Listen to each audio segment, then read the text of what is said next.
December 3, 2024 കൊല്ലം ജില്ലയിലെ ചെമ്മാമ്പുക്ക് ജംഗ്ഷനിൽ രണ്ട് വണ്ടികൾ തമ്മിൽ കൂട്ടിയിടിച്ച് തീ ആളി കത്തിക്കൊണ്ടിരിക്കുകയാണ്. സംഭവം നടക്കുന്നത് രാത്രി ഏകദേശം 9 മണിയോട് കൂടിയാണ്. രണ്ട് വണ്ടികളിൽ ഒരെണ്ണം ഒരു ഓമിനിയും ഒരെണ്ണം ഒരു കാറുമായിരുന്നു. കൂട്ടിയിടിച്ചത് മാത്രമല്ല, രണ്ട് വണ്ടിയും നിന്ന് ആളി കത്തിക്കൊണ്ടിരിക്കുകയാണ്. ആൾക്കാരെല്ലാം ചുറ്റും കൂടിയിട്ടുണ്ട്. എല്ലാവരും പരിഭ്രാന്തരായിരിക്കുകയാണ്.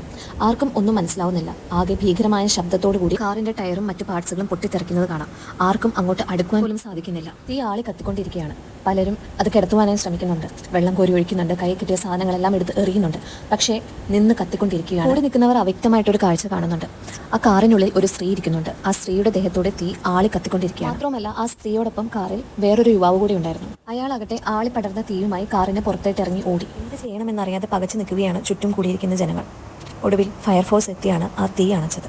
അപ്പോഴേക്കും അതിലുണ്ടായിരുന്ന സ്ത്രീ കത്തിക്കരിഞ്ഞ് മുഖം പോലും തിരിച്ചറിയാൻ പറ്റാത്ത അവസ്ഥയിലായിരുന്നു. അതിനുശേഷം ഈ രണ്ട് വണ്ടികളും കൂട്ടിയിടിച്ച് കിടക്കുന്നത് കണ്ടിരുന്ന് തീർച്ചയായും ഒരാൾക്ക് മനസ്സിലാവും, ഒമിനി വാൻ മറ്റു വണ്ടിയിലോട്ട് ഇടിച്ച് കയറ്റി നിർത്തിയിരിക്കുകയായിരുന്നു. ഒരു കാരണവശാലും അതിൻ്റെ ഉള്ളിലുള്ള സ്ത്രീ രക്ഷപ്പെടരുതെന്ന് നിർബന്ധമുണ്ടായിരുന്നതുപോലെ. ഇതിനിടയിൽ ആ പുറത്തേക്ക് ഓടി പയ്യനെ എടുത്തുകൊണ്ട് ആൾക്കാർ ആശുപത്രിയിലേക്ക് പോവുകയും അപ്പോൾ അവനിടയ്ക്ക് പറയുന്നുണ്ട്, അത് അനില എന്ന് പറയുന്ന ചേച്ചിയാണ്.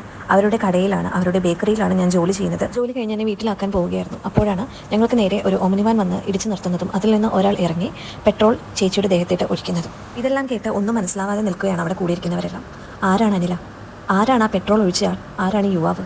അതേസമയം തന്നെ കൊല്ലം പോലീസ് സ്റ്റേഷനിൽ ഏകദേശം 60 വയസ്സ് പ്രായം തോന്നിക്കുന്ന ഒരാൾ വന്നെത്തി. അയാൾ അവിടെ പറഞ്ഞത് കേട്ട് പോലീസുകാർ ഞെട്ടി നിൽക്കുകയാണ്.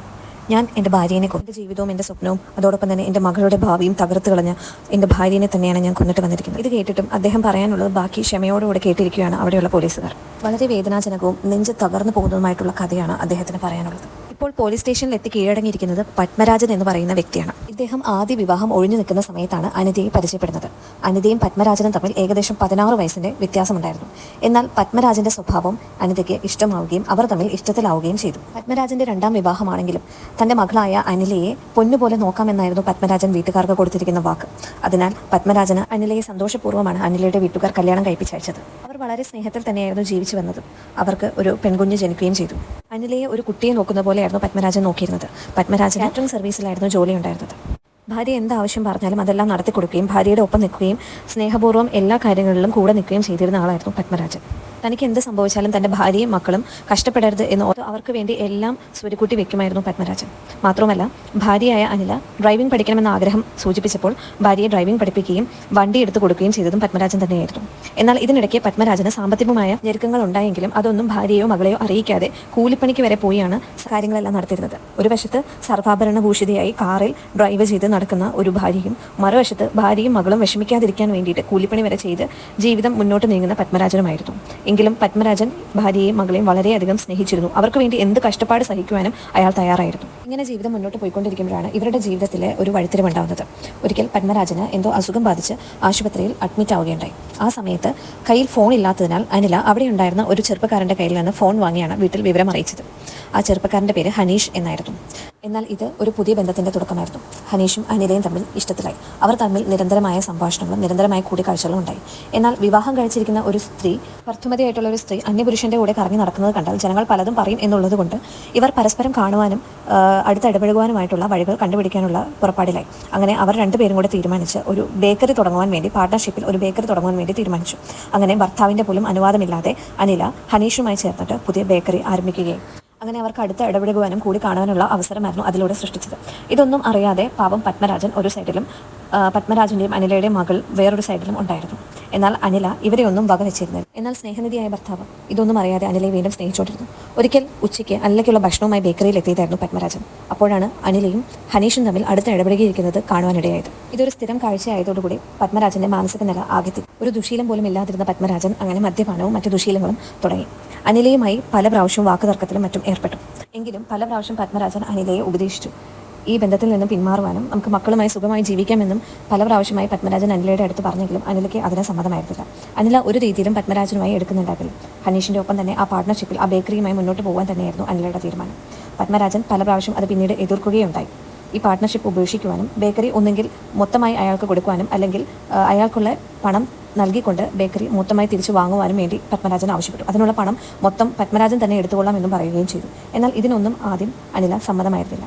പിന്നീട് പത്മരാജൻ ഹനീഷിനെ പോയി കാണുകയും അവർ തമ്മിൽ വാക്കുതർക്കത്തിൽ ഏർപ്പെടുകയും ഉണ്ടായി. പല പ്രാവശ്യം ബേക്കറിയിൽ വെച്ച് ഇവർ തമ്മിൽ വാക്കുതർക്കം ഉണ്ടായതായി പല ജനങ്ങളും പറയുകയുണ്ടായിരുന്നു. ഒരിക്കൽ ഈ പ്രശ്നങ്ങളെല്ലാം പരിഹരിക്കാനായി ഹനീഷിനോട് അവിടെ നിന്ന് പോകാൻ വേണ്ടിയിട്ടും പണം നൽകാമെന്ന് പറയാനുമായിട്ട് പത്മരാജൻ ബേക്കറിയിൽ എത്തുകയുണ്ടായി. അവിടെ വെച്ച് എന്നാൽ ഹനീഷ് പത്മരാജനെ സ്വന്തം ഭാര്യയുടെ മുന്നിലിട്ട് തന്നെ മർദ്ദിക്കുകയാണ് ചെയ്യുകയുണ്ടായത്. എന്നാൽ അനില ഇതെല്ലാം കണ്ടുകൊണ്ട് അവിടെ മാറി നിൽക്കുകയായിരുന്നു. പത്മരാജനെ പിടിച്ചു മാറ്റുവാനോ അല്ലെങ്കിൽ ഹനീഷിനെ പിടിച്ചു മാറ്റി പത്മരാജനെ രക്ഷിക്കുവാനോ ഒന്നും അനില ശ്രമിച്ചില്ല. അനില ഇത് കണ്ട് ആസ്വദിച്ച് നിൽക്കുകയാണ് ചെയ്തത് എന്നാണ് അവിടെ ഉണ്ടായിരുന്ന ജനങ്ങളെല്ലാം പറയുന്നത്. അത്രയും ക്രൂരമായിട്ടായിരുന്നു അനില പത്മരാജനോട് പെരുമാറിയത്. പത്മരാജനെയും മകളെയും മറന്നുകൊണ്ടുള്ള ഒരു ജീവിതമാണ് അനില ജീവിച്ചത്. ഇതോടുകൂടി ആകെ മാനസികമായി പത്മരാജൻ തകർന്നുപോയി. വാവിട്ട് കരഞ്ഞുകൊണ്ടാണ് അദ്ദേഹം വീട്ടിലേക്ക് മടങ്ങുന്നത്.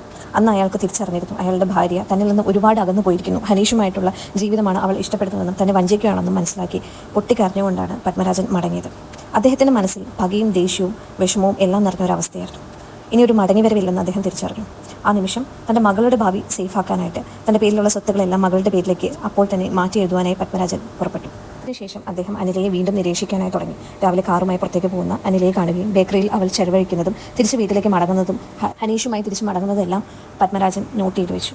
അതിനുശേഷം അദ്ദേഹത്തിന് ഉറപ്പായിരുന്നു ബേക്കറി അടച്ചതിന് ശേഷം ഹനീഷും അനിലയും ഒരുമിച്ചായിരിക്കും തിരിച്ച് കാറിൽ മടങ്ങുന്നതെന്ന്. ഇതെല്ലാം മനസ്സിലാക്കി തൻ്റെ മനസ്സിലുള്ള പ്ലാൻ പ്രാവർത്തികമാക്കുവാനായി പത്മരാജൻ പുറപ്പെട്ടു. അന്ന് വൈകിട്ട് ഏകദേശം 9 മണിയോടടുത്ത് കയ്യിൽ കുറച്ച് പെട്രോളും കരുതിയിട്ടായിരുന്നു പത്മരാജൻ പുറപ്പെട്ടത്. ചെമ്മമുക്ക് കവലയിലെത്തിയ അദ്ദേഹം അത് ഏകദേശം തിരക്കുള്ള സമയമായിരുന്നു. ഇവരുടെ കാറ് വരുന്നത് കണ്ട് അതിലേക്ക് ഇടിച്ചു കയറി ഒമിനി വാനുമായി നിർത്തുകയായിരുന്നു. ആ വണ്ടി നന്നായിട്ട് ബ്ലോക്ക് ചെയ്യാൻ വേണ്ടിയിട്ടായിരുന്നു പത്മരാജൻ അങ്ങനെ ചെയ്തത്. അതിനുശേഷം കാറിൽ നിന്ന് ഇറങ്ങി അനിലയുടെയും കാറിൻ്റെ ഉള്ളിലേക്ക് പെട്രോൾ ഒഴിക്കുകയാണ് ചെയ്തത്. അതിനുശേഷം തീപ്പെട്ടി ഉരച്ച് കാറിലേക്ക് ഇട്ടു. ഭൂം! അനിലയും കാറും ഉൾപ്പെടെ നിന്ന് കത്തുവാൻ തുടങ്ങി. പക്ഷേ പത്മരാജന് ഒരു കാര്യത്തിൽ പിഴവ് സംഭവിച്ചു. പത്മരാജൻ പ്രതീക്ഷിച്ചതുപോലെ ഹനീഷ് ആയിരുന്നില്ല അന്ന് അനിലയുടെ കൂടെ കാറിലുണ്ടായിരുന്നത്. ബേക്കറിയിൽ ജോലി ചെയ്യുന്ന ഒരു യുവാവായിരുന്നു അന്ന് അനിലയുടെ കൂടെ കാറിലുണ്ടായിരുന്നത്. ഹനീഷിനെ അനിലയും ലക്ഷ്യം വെച്ചായിരുന്നു പത്മരാജ് ഇത് ചെയ്തതെങ്കിലും ഹനീഷിൻ്റെ കാര്യത്തിൽ പത്മരാജന് ചെറുതായിട്ടുള്ള പിഴവ് സംഭവിച്ചു. ഇതിനുശേഷമായിരുന്നു പത്മരാജൻ പോലീസ് സ്റ്റേഷനിൽ വന്ന് കീഴടങ്ങിയത്. ഈ സംഭവത്തോടെ പത്മരാജന്റെ മകൾ പ്രതികരിച്ചത് അച്ഛൻ്റെ അവസ്ഥ കൊണ്ട് ചെയ്തു പോയതാണ് എന്നാണ്. മാത്രമല്ല അനിലയുടെ മാതാവും പല ചാനലുകളുടെയും ഇതിന് പ്രതികരണം നൽകുന്നുണ്ട്. അനിലയുടെ മാതാവും പത്മരാജന്റെ ഭാഗത്ത് തന്നെയാണ്. മകളുടെ വഴിവിട്ട ബന്ധത്തെക്കുറിച്ച് മാതാവിനും ബോധ്യമുണ്ടായിരുന്നു. അവൾ ചെയ്തത് തെറ്റാണെന്നും ആ മാനസികാവസ്ഥയിൽ പത്മരാജന് പറ്റിപ്പോയ ഒരു പിഴവാണെന്നും ആണ് അനിലയുടെ അമ്മയും പറയുന്നത്. നിങ്ങൾ ഇതിൽ ആരുടെ ഭാഗത്താണ് നിൽക്കുന്നത്? എന്തുകൊണ്ടും പത്മരാജൻ ചെയ്തത് ഒരു അതിക്രൂരമായ കൊലപാതകമാണെങ്കിലും അതിന് പിന്നിലുള്ള കഥ കേട്ട് നമ്മൾ ഞെട്ടി നിൽക്കുകയാണ്.